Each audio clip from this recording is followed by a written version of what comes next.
A few years ago, I found myself on the steps of the Capitol, surrounded by children from all 50 states, each with their own story, and each impacted by the skyrocketing price of insulin.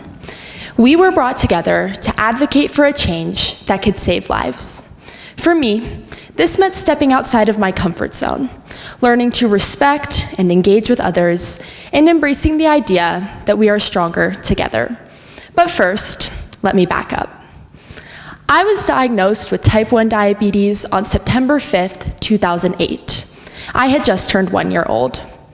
I don't really remember a life without diabetes, but I do remember being little enough to sit on the kitchen counter while my dad gave me insulin injections, and today, I wear an insulin pump that can provide my body with insulin in the click of a few buttons. For my whole life, managing my diabetes has been constant, and it's definitely played a big part in shaping who I am today. As a kid, I was also shy. I would hide behind my parents when meeting new people, I could hardly make eye contact, and I definitely couldn't speak in a room full of people. So when I got the letter inviting me to travel to Washington, D.C. to speak with lawmakers about the special diabetes program, I was a nervous wreck. But when you're advocating for something as critical as the affordability of insulin, when you're advocating for something like children's health, the comfort zone becomes irrelevant. Today, I want to share my journey of leaving my comfort zone, and I hope that by the end of this, you will feel inspired to do the same. Now, let me explain to you why we were in Washington, D.C. Breakthrough T1D's Children's Congress is an event where every 2 years, more than 160 children living with type 1 diabetes between the ages of 4 and 17 gather in Washington, D.C. to meet face-to-face with some of the top decision makers in the U.S. government. I was invited as a representative for the state of Ohio. We went to address the urgent need to renew the special diabetes program, which has been a critical lifeline for many communities. This program funds vital diabetes research, treatment, and prevention programs, and without it, many would face even more barriers to healthcare. The reality is, the high cost of insulin is a crisis. For too long, people have had to decide between affording their groceries or paying for their life-saving medicine. Now, I'm incredibly fortunate that I've never been put in this situation, but I know that that is not the case for far too many people. Having access to the life-saving drug for the disease that you didn't choose to have should not be a luxury. It should be a basic human right. And that is why I am passionate about this cause. So I remember when I got the letter inviting me to Children's Congress. The idea of leaving home to speak to almost 200 strangers was scary to me.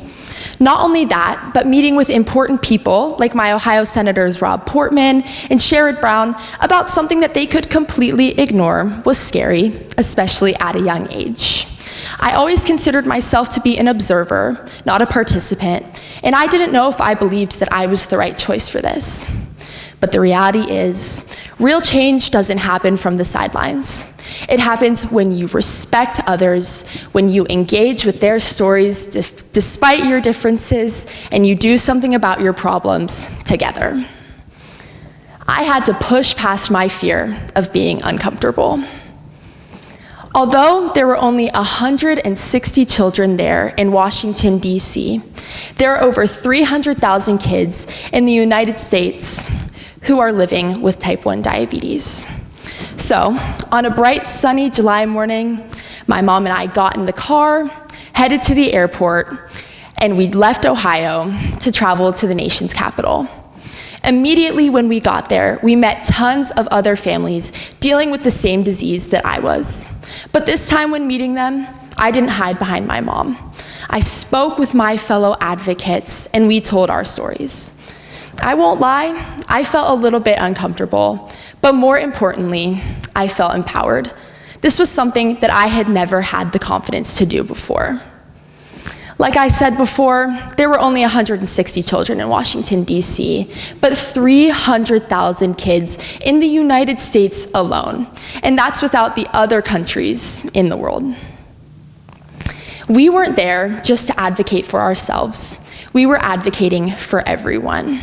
We were advocating for a world where kids didn't have to worry about the cost of their insulin, where they wouldn't have to constantly finger prick, check their blood sugar, and wear monitoring devices at all times. You know, it wasn't just about my journey with diabetes, but also about the young boy from Michigan who was deaf and dealing with a medical system that wasn't always equipped to support a child with both a hearing impairment and diabetes.